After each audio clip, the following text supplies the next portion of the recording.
High সবাইকে, তোমরা সবাই কেমন আছো? আশা করি তোমরা সবাই খুব ভালো আছো।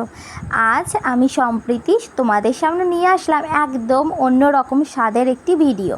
আমি গিয়েছিলাম আমাদের পাড়াতেই একটা মেয়ের বিয়েতে, আর সেই জন্যই তোমাদের সাথে ছোট্ট ছোট্ট করে আমি আমাদের পুরো ভিডিওটাকে সুন্দর করে সাজিয়ে উপস্থাপিত করেছি। দেখো, আমি আমার যা মেয়ে সবাই কিন্তু রেডি হয়ে নিয়েছি, আর আমাদেরকে কেমন লাগছে অবশ্যই কিন্তু কমেন্ট করে জানাতে ভুলবে না।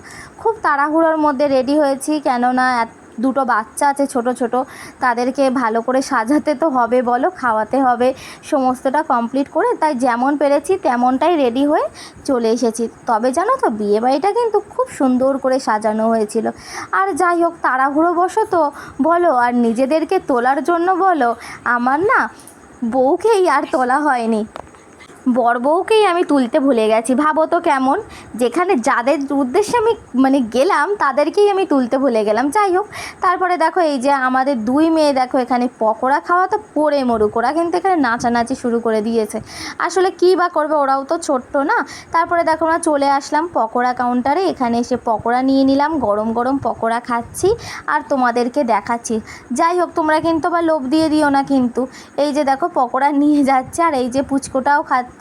এই যে আমরা সবাই এখানে দাঁড়িয়ে আছি, সবাই দাঁড়িয়ে এখানে পকোড়া খাচ্ছে, আর এর তো খুব ঝাল লেগেছে তাও দাঁড়িয়ে আছে। এই যে আমিও এখানে পকোড়া খাচ্ছি, সবাইকে একটু একটু করে পকোড়া দিয়ে নিলাম। আর এই যে দেখো এখানে আমার যাও কিন্তু খাওয়া দাওয়া কমপ্লিট করে নিচ্ছে। আমরাও একটু তাড়াতাড়ি গিয়েছিলাম, বেশিক্ষণ থাকিনি, কেননা যেহেতু ছোট ছোট বাচ্চা আছে ওদেরকেও খাওয়াতে হবে। আমরাও ওই জন্য তাড়াতাড়ি করেই সবটা মোটামুটি খাওয়া দাওয়া করে চলে এসেছিলাম। এই যে দেখো আমাকে কেমন লাগছে কিন্তু জানিও। আর এই যে দেখো আমার মেয়ে কিন্তু এখানে পকোড়া খাচ্ছে, আর ওকেও কেমন লাগছে অবশ্যই কিন্তু কমেন্ট করে জানিও। ওর ড্রেসের সাথে ওই যে হেয়ার ব্যান্ডটা দেখছো, ওটা আমি আজকেই কিনে আনলাম তাড়াহুড়ো করে। কি প্রচণ্ড বৃষ্টি হচ্ছিলো আজকে যে তোমাদের কি বলবো। তারপরে একটু পকোড়া খেয়ে চলে আসলাম অতি লোভনীয় ফুচকার কাছে। এই যে দেখো এখানে আমরা কিন্তু ফুচকা খেতে শুরু করে দিয়েছি। বেশ ভালো ছিল, পকোড়া ফুচকা সবটা মিলিয়ে মিশিয়ে বেশ ভালোই কিন্তু কেটেছে। আর এই যে দেখো এখানে যে আমার যা কি বলছিল, কি বা জানি আমি ভুলেই গেছি। ও আচ্ছা আচ্ছা, এখানে দেখো এখানে আর কি আর একজন ছিল, তাকে দিতে বলছিল। আর এই যে দেখো দেখেছো পুচকুটা কীভাবে ফুচকা খাচ্ছে, ওকে শুকনো ফুচকাই দিয়েছি যাতে ও খেতে পারে, নইলে তো ভাত খেতে বসলে টোটালি কিছু খেতেই পারবে না। এই যে তোমরা দেখতে থাকো, আমরা ফুচকা খাই আর তোমরা দেখতে থাকো, তোমাদেরকে তো আর দিতে পারবো না। তবে তোমাদের বলো তো কার কার বিয়েবাড়িতে নিমন্ত্রণ পড়ছে? আমাদের তো বিয়েবাড়িতে সেভাবে নিমন্ত্রণ পড়েই না, তাই পড়লো যখন আমরা কিন্তু সাজুগুজু করে খুব সুন্দর করে চলে গেলাম। পুচকু সোনাকে দেখেছো কেমন করে ফুচকাটা খাচ্ছে। আর এই যে দেখো আমার শ্বশুরমশাই দাঁড়িয়ে আছে, কেমন লাগছে অবশ্যই জানিও, তোমাদেরকে দেখিয়ে দিলাম। আর এই যে দেখো আমার মেয়ে পকোড়া খাচ্ছে আর নাচের সাথে কিন্তু তাল দিচ্ছে। আর এখানে আমরা চলে আসলাম পকোড়া ফুচকা সবটা খেয়ে কফি খেতে। এই সব খেয়েই তো পেটটা মোটামুটি ভরেই গেছে, কি বলবো। এই যে দেখো এখানে গরম গরম কফি খেতে গিয়ে তো আমার জিভটাই প্রায় পুড়ে যাচ্ছিল। যাই হোক, এই যে দেখো এখানে আমার খুব ভেবে ভেবে খেতে হচ্ছে, নইলে না লিপস্টিক উঠে যেতে পারে। এটাই তো আমাদের মেয়েদের ভীষণ একটা চিন্তা, বিয়েবাড়িতে গিয়ে কিছু খেতে গেলে লিপস্টিক না উঠে যায়।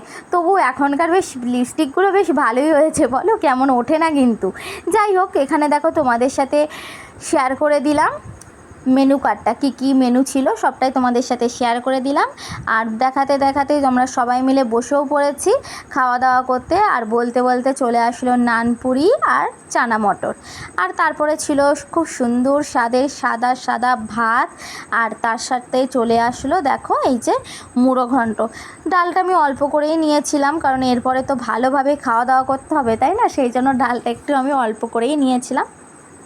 এই যে দেখো এখানে আমি খাওয়া দাওয়া করছি আর তোমাদের সাথে অল্প অল্প করে শেয়ার করছি। কি করব বলো, ধরে দেওয়ার মতো কেউ নেই, কারণ যেহেতু দুটো বাচ্চা আছে, সবাই আর কি সবাইকে সামলাতে সামলাতে আমার আর ক্যামেরা করার লোক হচ্ছে না। যাই হোক, এই যে তোমাদের সাথে বলতে বলতে অলরেডি কিন্তু আমার পাতে চলে আসলো মাছ, দই কাতলা।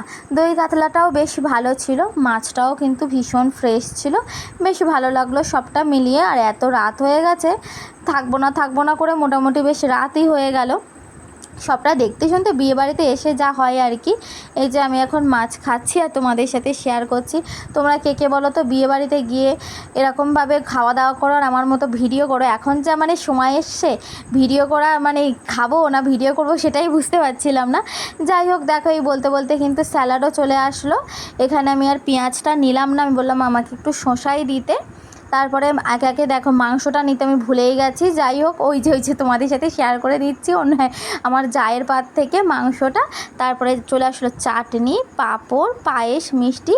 ও দেখেছো, আমি ভুলেই গেছিলাম, এই যে ক্লিপটা পরে শেয়ার হয়েছে। আর দেখো কালাকাঁদ চলে আসলো। আমি একটাই কালাকাঁদ খেয়েছিলাম আর রসগোল্লা দিয়ে গেছিলো। জানো তো আমি দুটো রসগোল্লা নিয়েছিলাম ঠিকই, কিন্তু খেতে পারিনি। তারপরে চলে আসলো, কি ছিল এটা আমার ঠিক খেয়াল নেই। যাই হোক, তারপরে দেখো এই যে দিয়ে দিল। তারপরে এই যে দেখো আসল কথাটাই তোমাদের সাথে শেয়ার করা হয়নি, সুন্দর যে ডেকোরেশনটা হয়েছিল সেটাই তোমাদের সাথে শেয়ার করতে ভুলে গিয়েছিলাম।